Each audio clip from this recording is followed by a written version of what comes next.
Good day everyone, good day sir. I am Casey Ondoy and for today's video, I will be performing the wound care. So the first thing to do is to review the medical orders for dressing change procedure. So we need to review first the doctor's order before we are doing a wound care to our patient. And then after reviewing the doctor's order, we need to explain the procedure to our client and instruct client to not to touch wound and sterile supplies. So good morning, sir. Can I ask for your name? Sir? Christian Anthony. Sir Christian Anthony. Today I am your nursing assistant and I am Casey Ondoy. For today, sir, I will be addressing your wound. So instruction ng tikaw, sir, first is you don't need to touch the sterile supplies, our sterile supplies, in order to prevent the microorganism that can cause infection to your wound. And para ang karon sir ang wound care is para malis ang samad and malis ang scars sa imong samad ug dali ko siya maayo. Kasabot na ba ta, sir? Apa. Okay, thank you for that. After all of the instruction to our patient is to we need to close our room, the curtains, the cubicle, and windows. We need to close the curtains in order to have privacy to our patient. And after that, close. Yes, close. And then after that, And after that, position client in comfortably and drape with bath blanket to expose only one side. So, sir, tarong sa ikaw sa position sir. Ang imuhan rang wound ang need na expose kay more man pud ato ang reviewin, sir. Okay.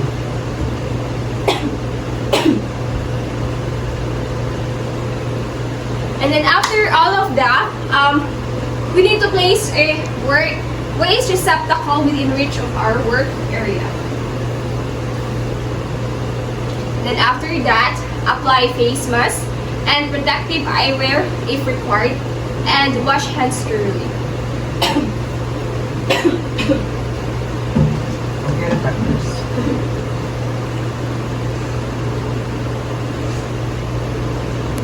And then after that, put on clean disposable gloves and remove thick bandage and ties on the wound area.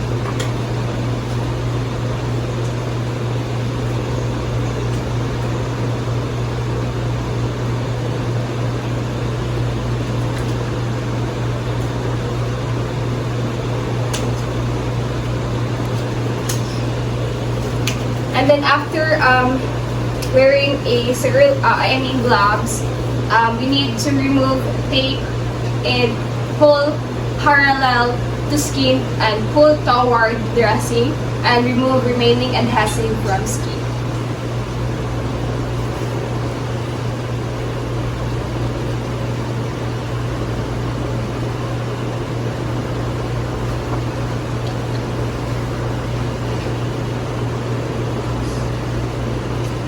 And then after removing all the bandage and tape, with hand glove, carefully remove gauze, dressing one layer at a time, and taking care not to dislodge drains or tubes.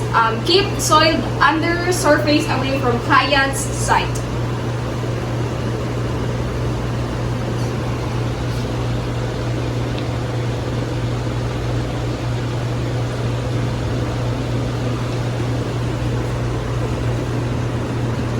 And then after that, if dressing sticks on a wet to dry, dressing. Do not moisten it. Instead, gently free dressing and alert client of potential discomfort.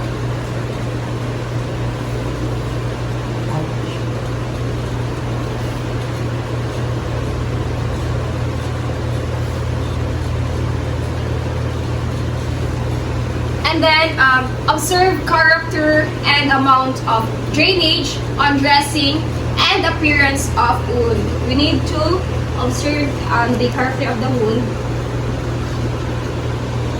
And sir, ganyan wish mo sa man. That ba? Yeah. And then the next, dispose of soil dressing in waste receptacle.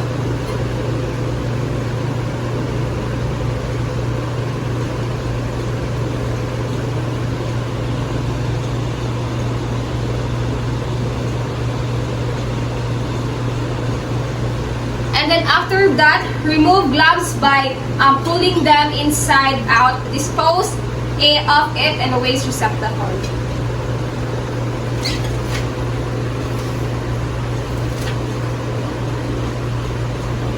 And then after removing our hand gloves, we need to open sterile dressing tray for individual, wrap sterile supplies and place on bedside table. And then next, we need to apply dressing. And in dry dressing, we need to first open bottle of solution if ordered and pour it to sterile basin.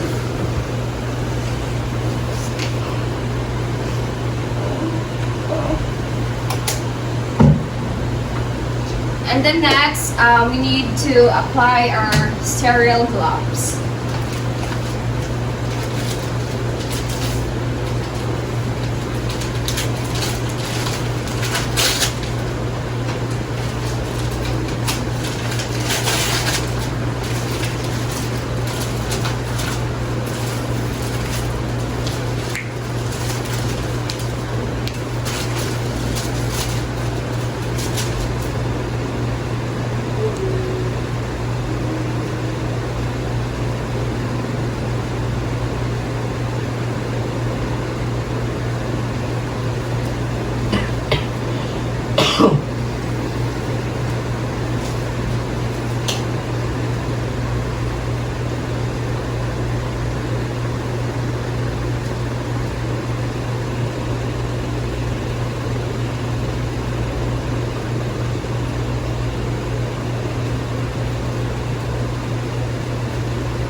After applying our sterile gloves, we need to inspect wound for appearance, drainage, and integrity.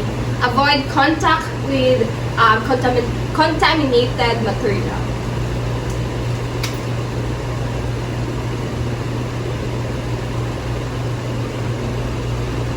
And then after inspecting the wound, cleanse wound with solution.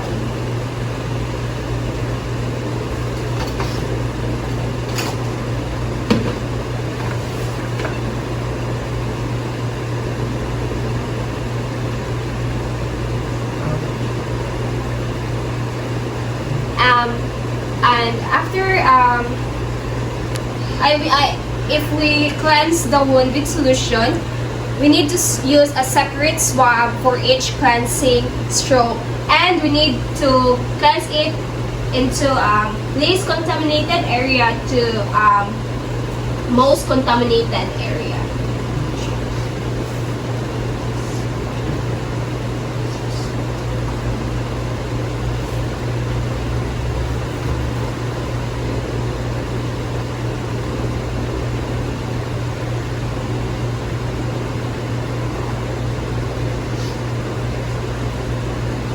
And then after cleansing with saline solution, use dry gauze to swab in same manner as in step 164 or 4 to dry wound.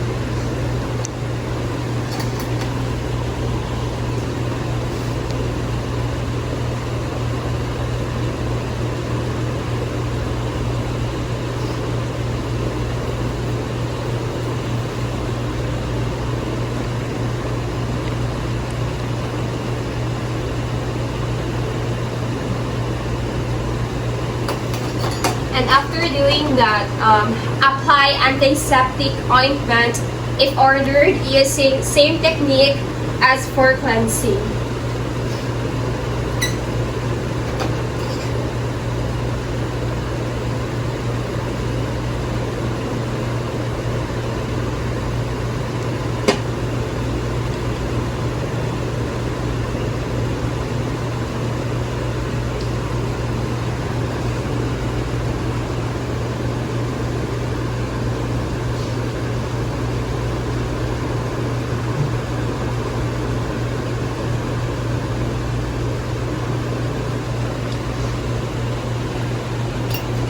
And then after that, apply dry sterile dressing to incision or wound.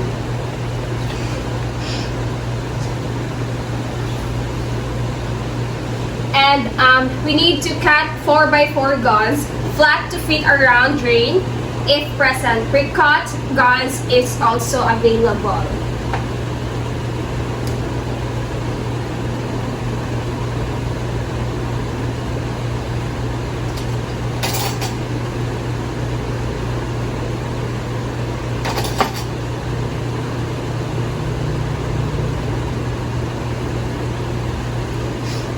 And then apply second layer of gauze.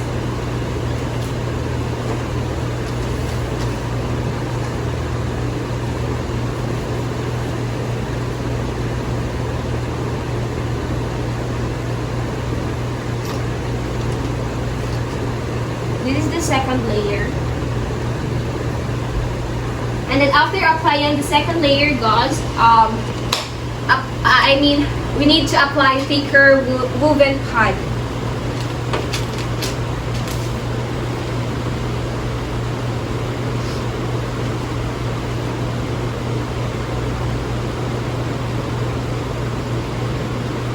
And then after that, we are doing wet dry dressing. So the first thing to do in wet dry dressing is to pour prescribed solution into sterile basin and add fine mesh gauze.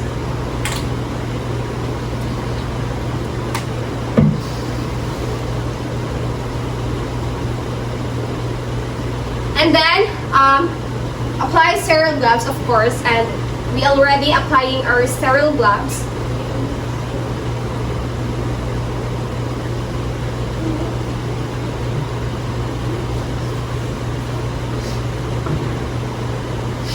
And then, before that, we need to inspect wound of color, character of drainage, type of suture, and drains.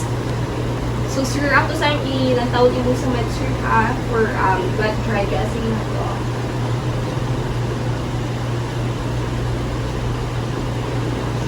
And then, after inspecting the wound, cleanse wound with prescribed antiseptic solution or normal saline, and we need to clean from least to most contaminated area.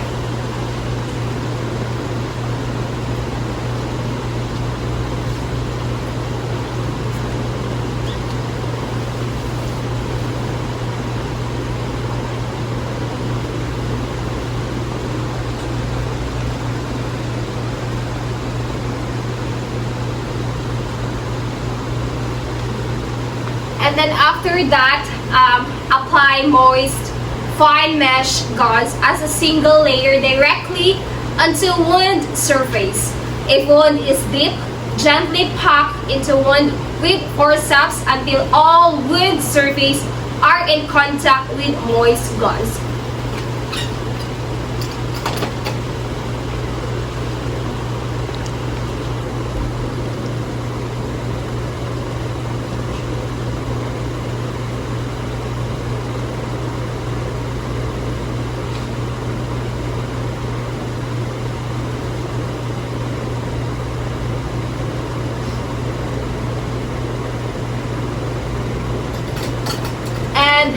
After that,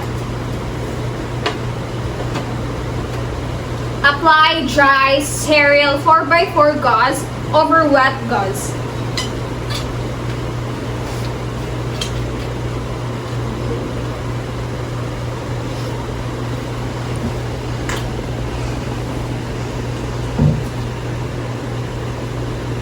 the wet gauze.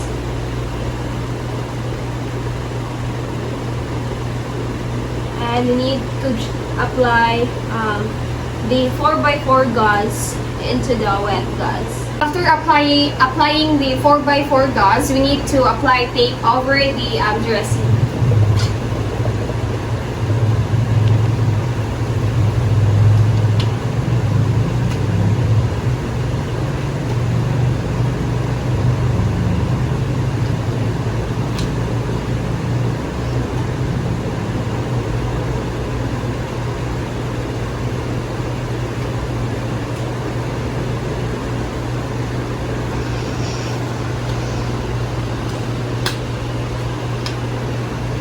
And then after applying tape in the over the dressing, we need to remove our gloves and dispose in a waste receptacle, and we need to remove mask and eyewear. After removing our gloves, we need to assist client to comfortable position. So ma'am, yes, it's comfortable ka ma'am. Okay, ma'am. Okay ba ka na ma'am? Okay, nice. And then after that, dispose of supplies, and we need to wash our hands.